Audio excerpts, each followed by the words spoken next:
Olá, caras alunas e alunos. Espero que já tenham visto o vídeo, o filme Silvia Lani, Estilo em Movimento, né, para se familiarizar com essa figura tão emblemática e importante da psicologia social no Brasil e da psicologia sociohistórica.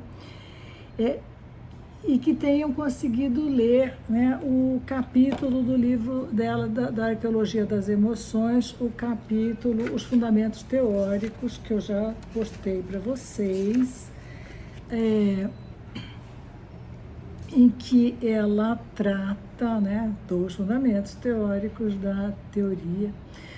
Então, eu falo sócio-histórica, é importante esclarecer, né, que essa denominação sócio-histórica, né, histórico-sociocultural ou sócio-histórica, a denominação sócio-histórica foi dada pela Silvia Lani ainda nos anos 80, quando ela começa a ler, a ter acesso às obras do Vygotsky, porque vocês sabem que as obras do Vygotsky ficaram proibidas por 20 anos depois da morte dele, e só depois da morte do Stalin é que a obra dele vai ser liberada, e lá pelos anos 60, 70 que chega nos Estados Unidos, e a Silvia Lani vai ter acesso à obra dele no início dos anos 80, né, aqui no Brasil.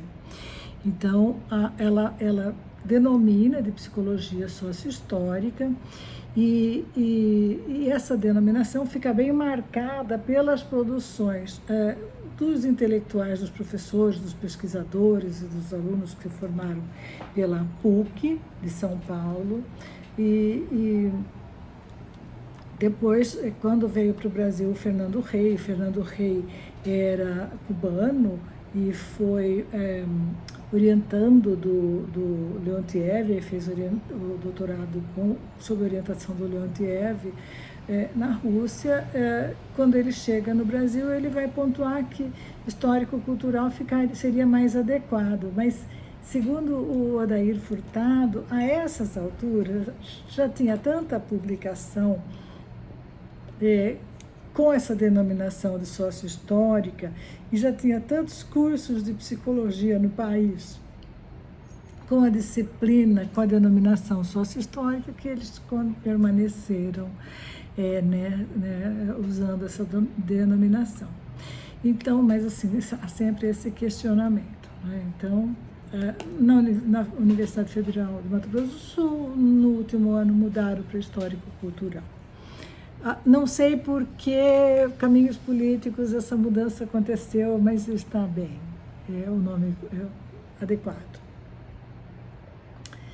Bom, no primeiro semestre, a gente viu com Leontiev a formação da consciência em conjunto com a linguagem e o trabalho, né? O trabalho e a linguagem a consciência vai se desenvolvendo, né?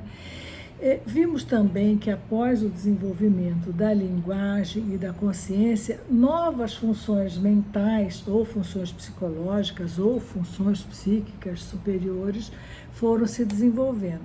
Todas elas, né, essas funções psicológicas superiores, surgem, portanto, após o desenvolvimento da consciência e da linguagem, e são diretamente influenciados pela cultura, né? Sofrem influência da cultura, é na cultura que elas se desenvolvem.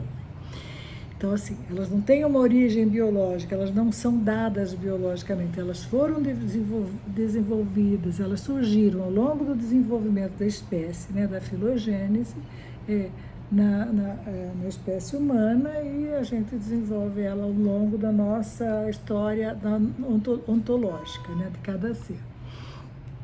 Nós vimos que, para estudar o impacto da cultura sobre o pensamento, Vygotsky e Luria decidiram estudar as diferenças culturais do pensamento, e que, para estudar alguma coisa tão complexa como o pensamento, eles elegeram categorias de análise. Então, quais foram essas categorias, né? São aquelas categorias que estão no livro Desenvolvimento Cognitivo, em que Luria relata a história da pesquisa, né? Que são as funções psicológicas superiores, a percepção, né? A imaginação, a abstração, a generalização, autoanálise e autoconsciência, né? Então, assim, a percepção, por exemplo, ele vai... como é que as pessoas percebem as cores ou as formas geométricas, né? Ao final daquele capítulo, né, ele conclui que a percepção é influenciada pelo meio cultural, né? Lembrem-se da categorização de cores, né, em que as bordadeiras faziam, elas não aceitavam que azul claro e azul escuro, por exemplo, fossem uma mesma categoria, porque elas categorizavam tons escuros e tons claros, tons médios, tons claros, porque é assim que acontece no bordado, né? A raiz começa escura e vai até, por exemplo, a flor lá, que é mais clara, né? Então, elas não concordavam que azuis combinassem com azuis, que verde, porque elas não têm essa categoria, esse conceito de cor que nós temos, nós que fomos escolarizados temos. Eles também observaram em todas essas pesquisas o impacto da educação escolar para o desenvolvimento do pensamento abstrato, da percepção, da autoanálise, da autoconsciência, né? Eles afirmaram, sem medo de errar, que os analfabetos, por exemplo, não apresentam pensamento abstrato, né? Que é só o pensamento concreto associado a coisas do cotidiano, né? Por mais que eles tentassem conduzir um pensamento conceitual, eles não conseguiam, né? As pessoas se recusavam, aqueles camponeses lá se recusavam a pensar abstratamente, né? Demonstraram que só após a aprendizagem de conceitos, nessa pesquisa,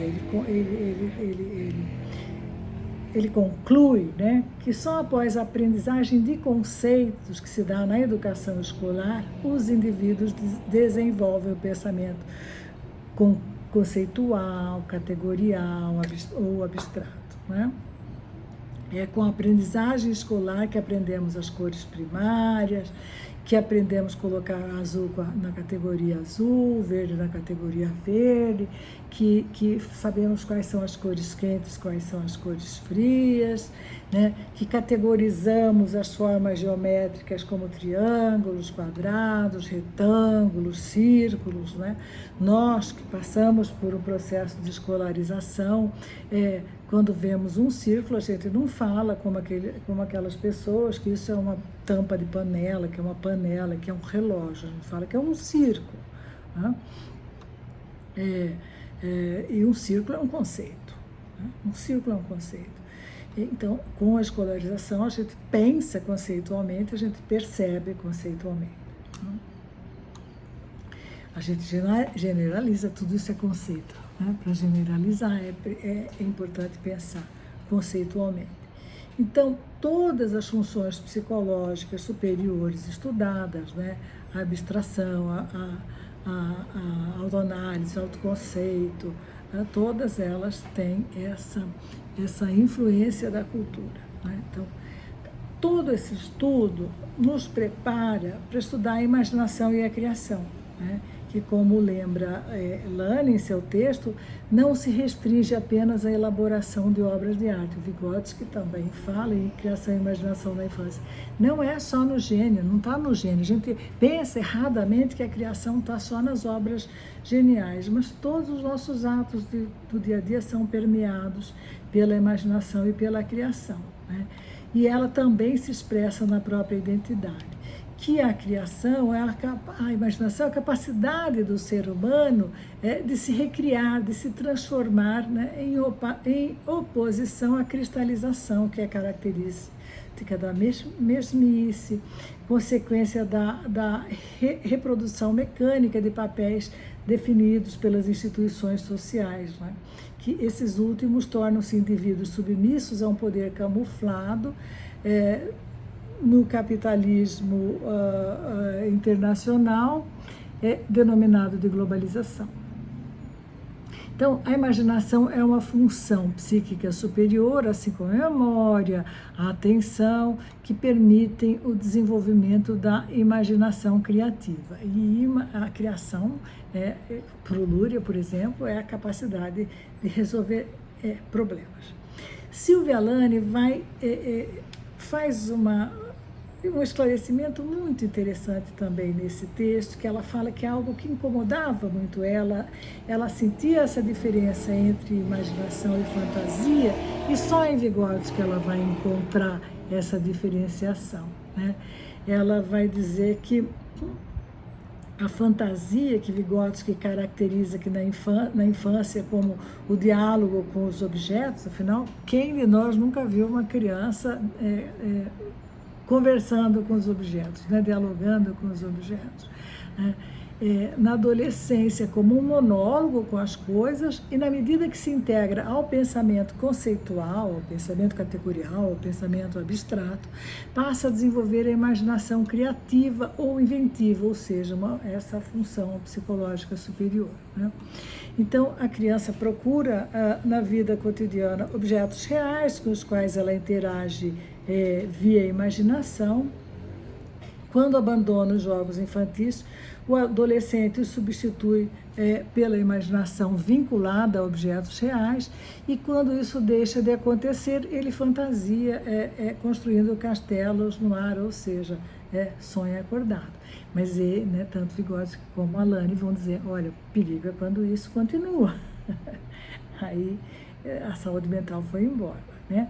Aí ela alerta, o adulto, ao se dedicar à fantasia, ingressa num mundo ilusório como fuga da realidade, fato que, persistindo, caracteriza doença mental, ou seja, alienação. A alienação, no livro Psicologia Social, o Homem em Movimento, ela diz que todos nós somos alienados, né, em maior ou menor grau, tá? E a gente está vivendo num mundo em que a fantasia e a fuga da realidade, portanto a alienação, né, se fazem presentes num número assustador de indivíduos, né, de grupos e de pessoas que vivem, né, nesse estado de alienação constante, negando as evidências científicas descobertas ao longo do pensamento de toda a humanidade, né? E criando realidades paralelas absolutamente ridículas, tais como a teoria da Terra plana, a negação das vacinas, e, como a gente sabe, toda essa alienação tem a ver com a ideologia, né? E a ideologia usa a emoção, né? Outros instrumentos da ideologia é a emoção. E a gente precisa pensar o que é ideologia, né? Lani vai nos dizer que quando falamos a respeito de representações sociais do mundo, da família ou daquilo que pensamos, sentimos sobre o que é bom, o que é mal, o que é bonito para mim, o que é feio, o que é útil, o que é inútil, a gente está de alguma forma reproduzindo ideologia. Ela relata sobre a linguagem como arma, como a linguagem usada como arma, né? Como arma ideológica, né? Ela relata que teve contato com uma cartilha publicitária durante a ditadura militar, onde a palavra revolução era associada com figuras em branco e preto, com cenas de miséria e destruição, e na continuidade do texto as figuras iam adquirindo cores e sendo associadas à revolução, ao que chamaram de Revolução de 64, né?